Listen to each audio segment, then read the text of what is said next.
તો જમ્મુ કાશ્મીરમાં ભારે વરસાદ બાદ રામબનમાં પૂર જેવી સ્થિતિ છે। વહીવટી તંત્ર સતર્ક। ચિનાબ નદીમાં પાણીનું સ્તર વધવું અને રામબન જિલ્લાના ખોવાબાગના નીચાણવાળા વિસ્તારમાં રહેતા લોકો પર તેની અસર।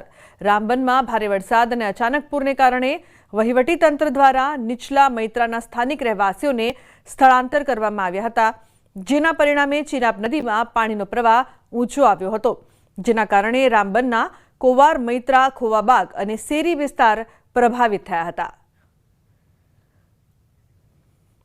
તો જમ્મુ કાશ્મીરના પહાડી અને મેદાની વિસ્તારોમાં સતત પડી રહેલા મુશળધાર વરસાદે જનજીવન ખોરવી નાખ્યું છે। બુધવારે સવારે રિયાસી જિલ્લામાં વહેતી ચિનાબ નદીએ વિકરાળ સ્વરૂપ ધારણ કર્યું।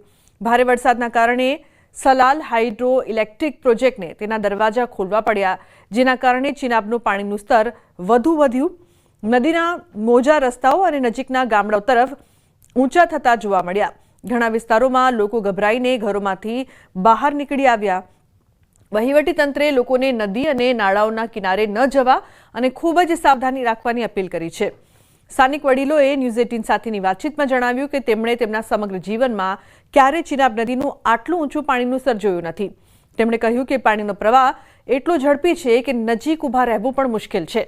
હાલમાં વહીવટીતંત્ર અને પોલીસ પરિસ્થિતિ પર સતત નજર રાખી રહ્યા છે। કોઈપણ કટોકટીનો સામનો કરવા માટે એનડીઆરએફ અને એસડીઆરએફની ટીમો પણ સતર્ક છે। પંજાબ